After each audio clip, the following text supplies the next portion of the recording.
Hi, it's Andrew here from Bayside. Happy Monday to you. We've just had an incredible weekend. We've been talking about the word enough. It's an incredible word. And this is what we talked about. We've got enough to celebrate. You know what? 100%. We've got enough to tithe. It's only 10%. And we've got enough to share, well, whatever percent. But I want you to see this last point. We've got enough to leave. Yes? 100%. Everybody, we got to leave everything and we got to decide what we're going to do with it. So I really pray that this point really encourages you. But also, I want you to make sure that you watch Refuel tomorrow because it's an incredible 500-year anniversary. Enjoy this point. We've got more than enough. Alfred Nobel is best known for the Nobel Peace Prize. Anyone ever heard of the Nobel Peace Prize?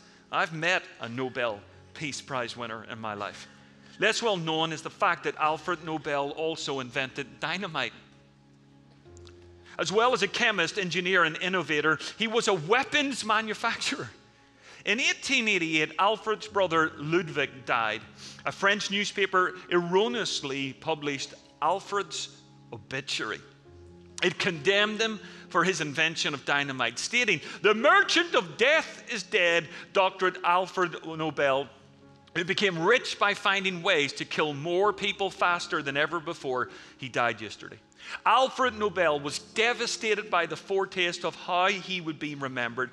His last will and testament set aside the bulk of his estate to establish the Nobel Prizes. He gave the equivalent of $250 million to fund such prizes. Alfred Nobel had the rare opportunity to evaluate his life near its end and live long enough to change that assessment. For all the OCDs, I did not disappoint you. This is our choice, everybody. We can live either with a clenched hand or we can live with an open hand. And this is how Andrew McCourt used to live his life. Outside of Christ, I used to live my life like this here. I used to live with clenched hands, and it was all about me. And most importantly, my life was closed to God. And then when Christ came into my life, I opened up a hand. I opened up a hand and I reached out. And in the best sense, I took God into my life. But this is the reality. As a Christian, as a pastor, I wish that I could say to you, I live my life with two hands open. This is a reality, everybody. There's a taker in me and there's a giver in me. How many people know that to be true? And I want to shut down the taker side of my life. And I want to live to the giver side of my life. Oh my goodness, I want to live to the open and not to the clenched. But I think until the day I die, there'll still be a bit of a taker in me. But I pray that the giver will increase. And how will I take it from this to this?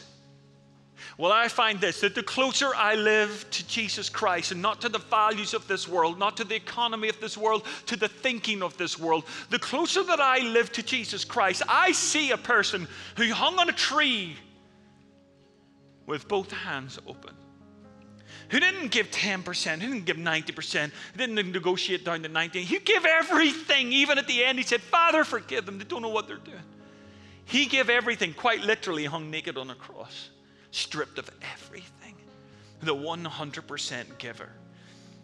The Bible says, "He who was rich for your sakes became poor, so that you who were poor could become in every way, with the celebration 100% in life, could become rich and live this radical, liberated life of freedom in Christ."